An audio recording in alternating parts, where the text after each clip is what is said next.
Bismillahirrahmanirrahim.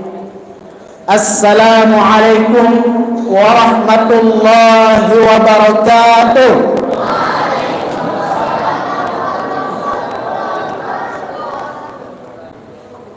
Alhamdulillahi rabbil alamin. Sebuah kebahagiaan dan kehormatan bagi saya pribadi. Alhamdulillah, pada malam hari ini di samping saya bisa berjumpa dengan jamaah yang ada di Desa Kabar ini,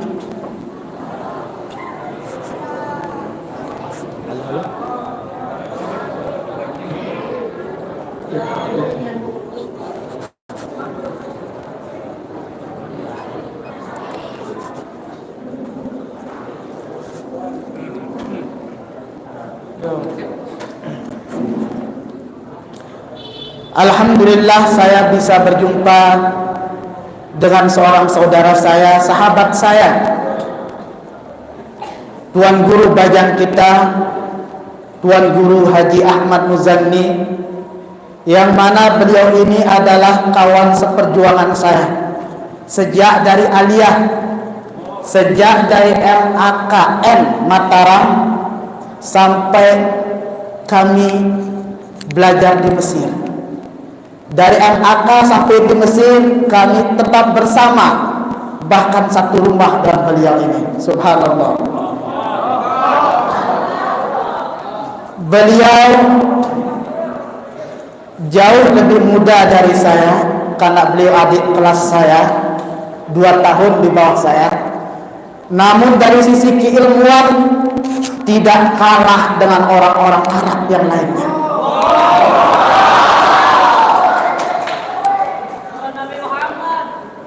Tuan guru kita ini adalah orang yang mutafawwiqin, minal mutafawwiqin, orang-orang yang terkemuka di mahasiswa Mesir.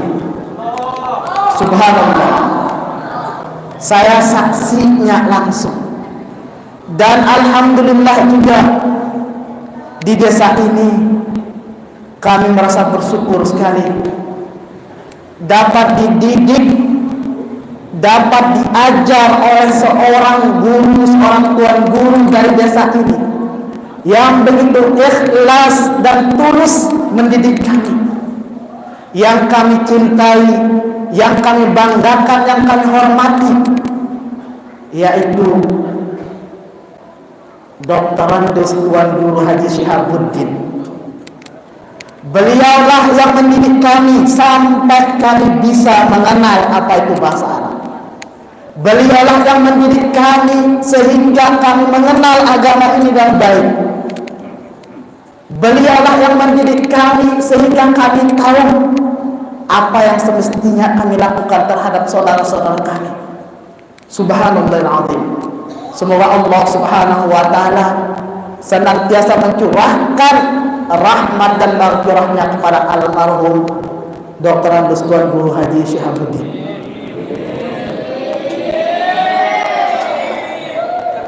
Kemudian pada malam ini tasyarrafna bihudurin dhaifin karim min baladin ba'id, daulah Palestina asy-syaqiqah.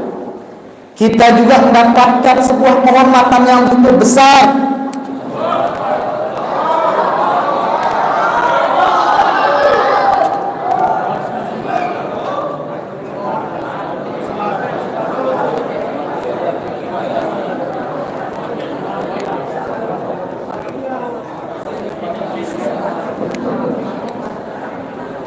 Kita mendapatkan penghormatan yang begitu besar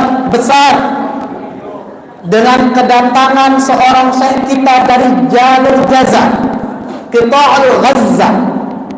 Jalur Gaza setelah melalui beragam rintangan dan kesulitan di perjalanannya, beliau kurang lebih 3 hari 3 malam baru sampai di Indonesia. Di perjalanan banyak proses-proses yang beliau hadapi.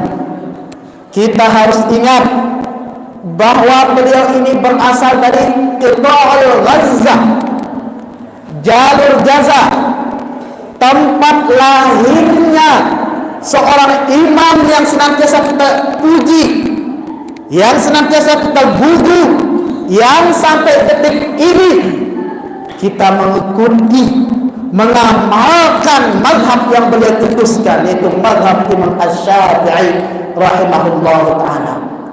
Muhammad bin Idris Asy-Syafi'i lahir di Gaza, Palestina pada tahun 150 Hijriah. Imam kita Imam Asy-Syafi'i rahimahullah ta'ala yang disanjung, yang dikatakan oleh Imam Malik rahimahullah ta'ala, wallahi inni la ra'aitu anna Allah alqa fi qalbika nuran fala tutbiqhu bi ma'siyatillah. Demi Allah,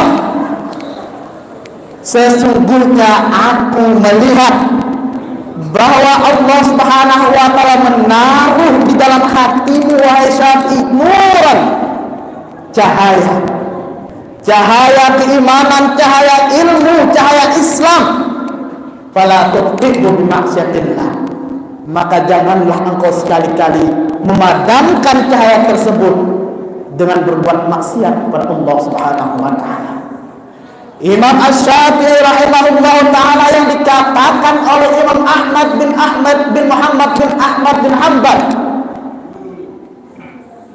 Imam Ahmad bin Hanbal pernah mengatakan kepada Imam Syafi'i ketika beliau berada di Baghdad, wallahi ma 'alimna al-'am wal khassa wal mutlaq wal muqayyada hatta jalasna Syafi'i rahimahullah taala.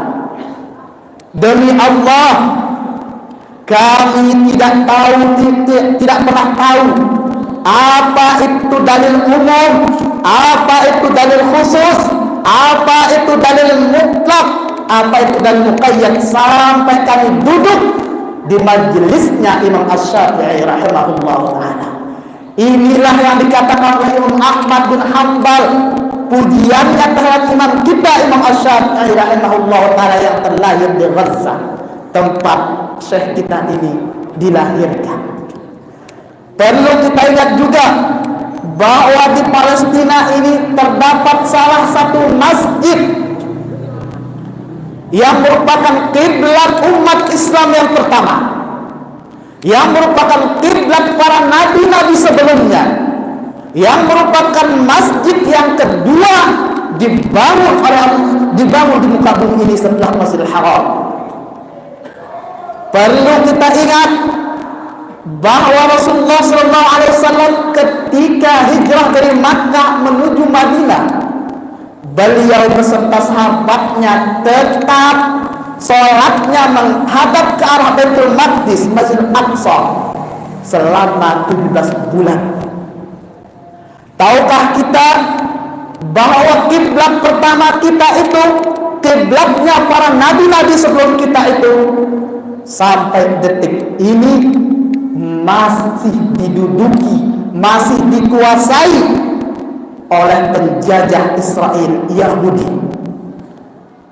Maka kewajiban umat Islam khususnya yang ada di Palestina wajib berjihad, wajib mengangkat senjata untuk membebaskan Masjidil Aqsa ini dari tangan-tangan kotor Yahudi. Kita sebagai umat Islam yang di luar Palestina wajib mendukung dan menolong, setidaknya dengan doa-doa dalam setiap sujud kita. Kita wajib menolong dengan sedikit mungkin harta yang kita miliki, dengan bentuk apa saja yang kita mampu untuk lakukan untuk rakyat Palestina ini demi membebaskan yaitu Masjidil Aqsa dari tangan-tangan penjajah. Insya Allah sebentar lagi syekh kita ini akan bercerita, akan menyampaikan kepada kita kondisi terkini apa yang terjadi di Palestina sekarang, apa yang dihadapi oleh masyarakat Palestina, saudara-saudara kita yang ada di Palestina. Dan saya mohon kepada akhi fillah, saudara saya, adik saya Tuan Guru Baja Ahmad Muzanni LSMA untuk menerjemahkan pidato saya. Tafadhol.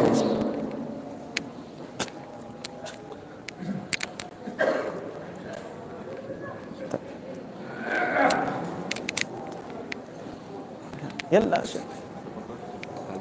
Suaya Kali sedikit.